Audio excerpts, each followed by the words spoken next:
Hey everyone, I'm Mark and welcome to another GameCast review. Today I'll be reviewing Final Fantasy XII The Zodiac Age, now available for the PlayStation 4. Let's start things off by talking about gameplay.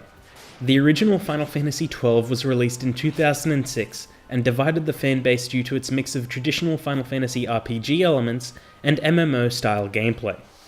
Sometime after this, an International Edition remix of the game was made for Japanese audiences, changing and tweaking many of the core gameplay principles of the original release. Now we have the Zodiac Age, a remaster of the International Edition plus several new features and further balancing. For those unfamiliar with 12's gameplay, think of it like a regular MMORPG. You wander around town, take on quests, and venture out into semi-open environments slaying mobs and gaining new skills. Attacks and skills are dictated by your ATB gauge, and you can issue commands to each of your party members. You can swap control to any party member, and new to the Zodiac Age, you can even control and command guest party members. There's quite a lot of micromanagement going on in each battle. Thankfully, Final Fantasy XII also introduced players to the Gambit system. Gambits are basically an active AI command that tells them what to do in certain situations, or to give priority to certain actions. These can be expanded upon over time, and mastery of this system can automate the game somewhat. Final Fantasy XII is also a very grind-heavy game, so having features like the Gambit system was a necessity. The Zodiac Age still maintains the same grindy feel, but it does speed things up considerably thanks to the new speed mode.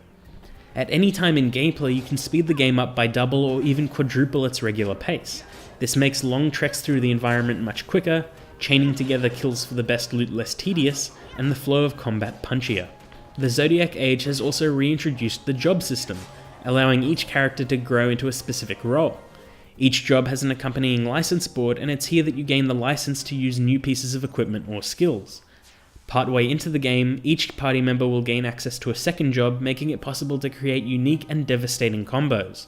You can't go back on job selections, so it's best to have a backup save just in case. Summons and quickenings don't cost MP to activate anymore, and are instead relegated to a new mist gauge that refills over time. Summons can also be controlled directly, allowing the player to determine their actions and activate their cutscene finisher whenever they want. The last big change is the new trial mode. This is separate from the main game and has your current party take on multiple challenge rooms, each growing in difficulty and reward. There isn't any penalty for trying it, and you get to keep everything you earn, so it's a fun test of your skills and current gambits. Next up, let's talk about the story. The original story of Final Fantasy XII is untouched in this remaster. Taking place during a losing war, the country of Dalmasca has been taken over by the invading empire. The citizens are uncomfortable with this change, and there are people suffering throughout the country. The story is told primarily from the perspective of Vaan, a young Aladdin-like teenager trying to work his way toward his goal of becoming a sky pirate. He's soon joined by characters of great importance to the world around him, and as such, Vaan takes a backseat while the rest of the cast bounce off each other. No single character really is the main character in Final Fantasy XII, and that's both a strength and a weakness. It's great having strong characters, each with their own histories, goals, and relationships, but it also detracts from those that aren't as strong, like Vaan and Penelo.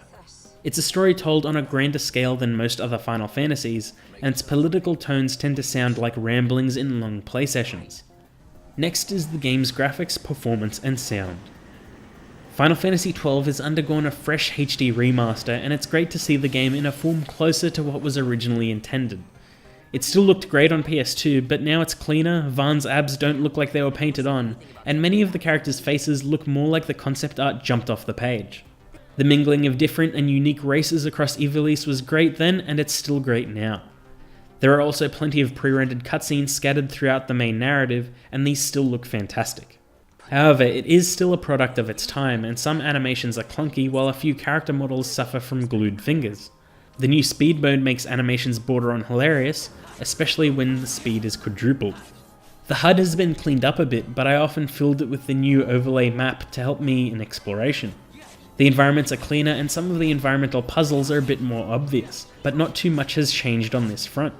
Many monster and boss models still hold up well, and it felt good to travel through Ivalice once again, hunting down monsters and defeating them with the beautiful and sometimes confusing quickening attacks of the main cast. The soundtrack has been reorchestrated for this remaster, and it gives a grander feel to an already grand game.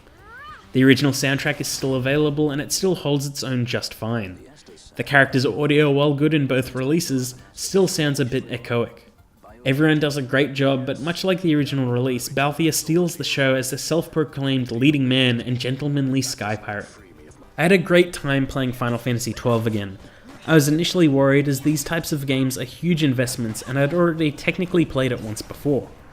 The new speed mode and job system helped keep the game quick and fresh as I bounced from fields to caves to deserts in only a few hours. It was a change I didn't know the game needed, and now I want it to be a mainstay for all future remasters of Final Fantasy games. The new additions don't feel forced and the game feels better for it. I had a blast figuring out job combinations and determining the best way to spend my banked license points. I felt great once I hit upon a combination of jobs and gambits that let me sit back and watch the action unfold. Final Fantasy XII was a difficult game to get into initially. The Zodiac Age has helped curb this significantly, however it still does require a few hours before the game really opens up to the player. If you're new to this Final Fantasy and you've always been curious, then this is the definitive edition of 12. For those that played the original but didn't think it felt like a true Final Fantasy, then this remaster may change your opinion. It's definitely not for everyone, but Square Enix have tried their best to broaden their audience and this was a good move. So for that, Final Fantasy XII The Zodiac Age is worth a buy from me. Stay tuned to GameCast for more great gaming content. You can also find GameCasts and my social links in the description below. Now, if you'll excuse me, I have a hunt that needs completing.